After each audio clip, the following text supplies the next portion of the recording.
Welcome to ज़ेबाइश kitchen. आज हमारे kitchen में बचे हुए सामान से ये स्नैक्स बनाया है हमने, जिसकी रेसिपी आप लोगों से मैं शेयर कर रही हूँ। तो इसके लिए एक गाजर हमारे फ्रिज में बचा हुआ था, एक हरी मिर्च थी, थोड़ी सी धनिया की पत्ती थी और फ्रिज में थोड़ा सा धुला हुआ चूड़ा था जिसको पोहा कहते हैं, और 2-3 आलू बॉयल रखा हुआ था। तो इन्हीं सब चीज़ों से हमने बनाया है स्नैक्स। तो इसके लिए जो हरी मिर्च है उसको मैंने बारीक चॉप कर लिया है। अगर आप चाहिए तो इसमें प्याज भी आप चॉप करके डाल सकती हैं। आप फ्रिज खोलिए और आपके फ्रिज में कोई और वेजिटेबल है, जैसे स्वीट कॉर्न होता है या मशरूम है या शिमला मिर्च है या मटर है, तो इस टाइप की कोई भी सब्ज़ी हो जो आपको बहुत पसंद है तो वो सब इसमें डाल सकते हैं, या फ्रेंच बीन हो। तो ये मैंने कट कर लिया है। और अगर प्याज है तो आप प्याज को भी आपको बहुत ज़्यादा पसंद है तो आमलेट कट इसमें डाल सकते हैं। ये गाजर एक है तो उसको हम कद्दूकश कर देंगे, और उसे मैंने मोटे वाला जो है ना उसी की तरफ से मैंने कद्दूकश किया है। कद्दू उससे ये लगता है ना कि थोड़े थोड़े मुँह में उसके वो चम्स मिलते हैं ना, तो बहुत अच्छा लगता है। और आपके पास अगर कोई और सब्ज़ी है उसको भी बारीक बारीक उसको काट लीजिए और काट कर मिला लीजिए। इससे पहले वाला जो वीडियो मैंने डाला है बेसन की बर्फ़ी, तो उसमें आप लोगों ने बहुत ही प्यार दिया है मुझे। इसी तरह आप मुझे प्यार दें तो इंशाल्लाह मैं आप लोगों को बहुत अच्छे अच्छे वीडियो इंशाल्लाह दूंगी, और आपके इस प्यार से मुझे बहुत मोटिवेशन मिलती है और हिम्मत अफजाई होती है। अब मैंने कद्दूकस कर लिया है और ये सभी चीज़ को जितना हमने कट किया है सबको इसमें हम एक बाउल में डाल देंगे। और ये जो बचा हुआ पोहा था, छोटा बाउल है, वो भी इसमें डाल देंगे। ये बॉयल आलू रखा हुआ था फ्रिज में तो वो मैंने ले लिया है, तो वो भी एक कटोरी है। तो दोनों को हम मिक्स कर लेंगे। अगर आलू थोड़ा गीला लग रहा है इसमें आप बेसन मिला सकती हैं, और अगर बेसन नहीं है तो आप उसमें मैदा भी मिला सकती हैं, तो या फिर कॉर्नफ्लोर है तो कॉर्नफ्लोर भी मिला सकती हैं। और इस तरह से जितना है आलू और सारे जो हमने कट कर लिए थे, जो भी हमारे पास मिर्च वगैरह हरी मिर्च वगैरह था, तो उसे हम अच्छी तरह से मिक्स कर लेंगे।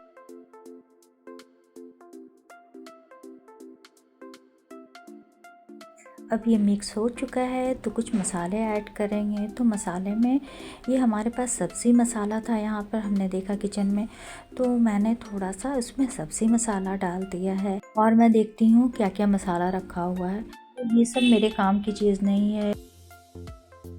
तो मैंने ढूंढा तो मुझे मिला है रेड चिली पाउडर और हल्दी पाउडर। डालूंगी हाफ़ टी स्पून के लगभग में रेड चिली पाउडर और हाफ़ टी स्पून से कम हल्दी पाउडर डालूंगी। और डालूंगी इसमें थोड़ा सा ऑयल डालूंगी, हल्का सा 1 टीस्पून ऑयल या 1.5 टीस्पून ऑयल डालिए। और डालने के बाद इसमें थोड़ा सा डालिए नमक और उसे अच्छी तरह से मिक्स कर लीजिए। मैं भूल गई थी नमक डालना, मैंने बाद में डाला था नमक, और मैं सोच रही हूँ क्या मिसिंग है, कुछ समझ में नहीं आ रहा था। तो बाद में मुझे समझ में आया कि मैंने तो नमक डाला ही नहीं है। तो उसे मिला दीजिए। और जानती है इसमें बहुत सारे मसाले भी डालने से टेस्ट बहुत अच्छा नहीं आता है। ये जो हमने बनाया तो ये बहुत ही टेस्टी हुआ, और जितने लोगों को मिला तो उन्होंने बहुत ही तारीफ़ किया, और सबकी शिकायतें ये होने लगी कि इतना कम क्यों बनाया। तो ये हमारे पास किचन में जो बचा हुआ चीज़ था उसी से मैंने इसको बनाया था। तो जितना बचा हुआ था उतना ही मुझे बनाना था। अगर मैं ख़ास के बनाती तो ज़ाहिर से बात है कि मैं ज़्यादा बनाती। तो ये हमारा हो गया। मैं नमक बार बार टेस्ट कर रही हूँ, और मैंने आपसे कहा ना कि लग रहा था कुछ मिसिंग है, तो मुझे बाद में आया कि मैं तो नमक इसमें डाला ही नहीं है। तो फिर मैंने उसमें नमक डाला, और नमक डाल के फिर उसको अच्छी तरह से मिक्स किया। जब ये अच्छी तरह से मिक्स हो जाए तो आपको जो शेप देना है वो दे सकती हैं। मैंने इसको थोड़े से लंबे आकार में करके इसको एक सिलेंडर जैसे होता है उसी शेप में मैंने किया है। और इसी तरह से जितना हमारे पास हमने इसका मिक्सचर तैयार किया है उन सभी को इस तरह से बना के पहले हम रख लेंगे। और इसके बाद और ज़्यादा, ऐसे तो बहुत ज़्यादा ही एक क्रिस्पी था, मगर और ज़्यादा वो कुरकुरे टाइप का आप करना चाहती हैं तो इसमें कॉर्न फ्लेक्स जो होता है तो उसे भी हल्का सा बारीक चूर लीजिए और उसके बाद ऊपर से थोड़ा सा उस पर लपेट दीजिए, तो वैसे भी बहुत अच्छा होता है। और ऐसे भी बना सकती हैं। ये तो मैंने सिंपल जो हमारे पास जो सामान था उस टाइम उसी को मिलाकर हमने बचे हुए सामान से ये बनाया है।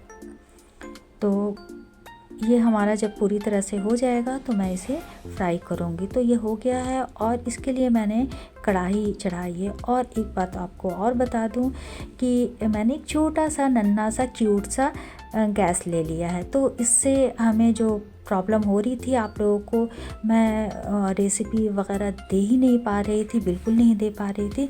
तो अब मैं कोशिश करूँगी कि आपका जो बहुत ज़्यादा डिले हो जा रहा था तो वो डिले नहीं होगा और आपको टाइम पर वीडियो आपको इंशाल्लाह मिलते रहेगा। तो ये जब तेल गरम हो जाएगा तो हम इसमें फ्राई करना स्टार्ट करेंगे। यहाँ पर एक छोटा सा टिप देना चाहूँगी आपको कि कोई चीज़ भी फ्राई करने से पहले हमें वो जो तेल है वो गरम हुआ है कि नहीं वो ज़रूर चेक कर लीजिए। तो सबसे बेस्ट तरीक़ा ये है, एक छोटा सा पीस उसमें से निकाल कर आप तेल में डाल दीजिए। जिस तरह से तेल में तुरंत पकना स्टार्ट हो जाए तो समझिए आपका तेल गरम हो गया, तभी डालिए। और डालिए तो एक बार पूरा मत डालिए, धीरे धीरे एक एक करके छोड़ती जाइए, इससे आपका टूटेगा नहीं। तो चलिए ये हमारा तेल गरम हो गया है। तो अब मैं इसे फ्राई करूँगी। और फ्राई करने के लिए एक बार सारे पीसेस को नहीं डालेंगे, धीरे धीरे करके डालेंगे, एक एक करके डालेंगे रुक कर। इससे ये होगा कि हमारा जो ये स्नैक्स है वो टूटेगा नहीं। और नहीं तो एक बार में डाल देंगे ज़्यादा तो टूटने का डर रहता है, इसलिए कि काफ़ी क्रिस्पी है ये।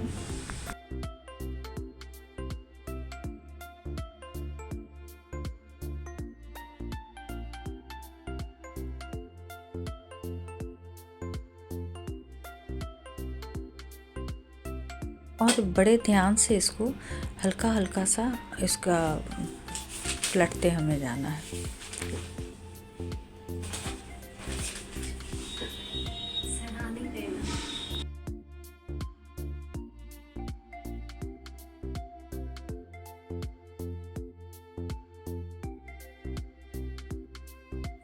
और ये जब बनकर तैयार हुआ तो ये काफ़ी टेस्टी था, सबको बहुत पसंद आया और सबका यही कहना था कि इतना कम क्यों बनाया है। तो और इसका है कि और फिर से बनाइए इसे। तो मैं इंशाल्लाह फिर से लोगों के लिए, बच्चों के लिए बनाऊंगी, तो उसके भी पिक आप लोगों से शेयर कर दूंगी। और ये जिस तरह से फ्राई होता जाए, फ्राई होके निकाल लेना है और धीमी आंच पे से फ्राई करना है। तो ये एक साइड में जो हमने सबसे पहले डाला था तो उसका कलर चेंज हो रहा है और बहुत हद तक हो गया है, तो इसे हम अब निकाल लेंगे। और इसी तरह जो होता जाएगा मैं उसे निकाल के किनारा करते जाऊंगी। और ये पूरी तरह से हो जाएगा तो फिर इसी तरह और भी जितने बचे हुए हैं हमारे, सब धीरे धीरे करके मैं सब फ्राई कर लूँगी और फ्राई करके निकाल लूँगी। इसी तरह सारा फ्राई कर लीजिए और इसे हरे धनिया की चटनी के साथ सर्व कीजिए। ये टमाटो सॉस है जो आपको पसंद है, या तीखा खाना चाहती हैं तो रेड चिली का भी उसका वो सॉस बना के या चटनी बना के खाइए, उस सब के साथ बहुत ही टेस्टी लगता है। तो हरे धनिया की चटनी के साथ है कि धनिया पीस लिए, उसमें लहसुन है, नींबू है, ये सब डाल के, हरी मिर्च है डाल के आप उसकी चटनी भी बहुत आसानी से बन जाती है। तो ये बन जाए तो इसको इसके साथ गरम गरम सर्व कीजिए, बहुत अच्छा लगता है। और अगर ये आपको वीडियो पसंद आती है तो इसे लाइक कीजिए, शेयर कीजिए और कमेंट्स ज़रूर कीजिएगा, इसलिए कि आपके कमेंट्स का हमें बहुत इंतज़ार रहता है और उसे पढ़ना मुझे बहुत ही अच्छा लगता है। इसलिए कमेंट्स करके ये ज़रूर बताइएगा कि आपको ये वीडियो कैसी लगी। पूरा वीडियो देखने के लिए शुक्रिया। Thank you. अल्लाह हाफ़िज़।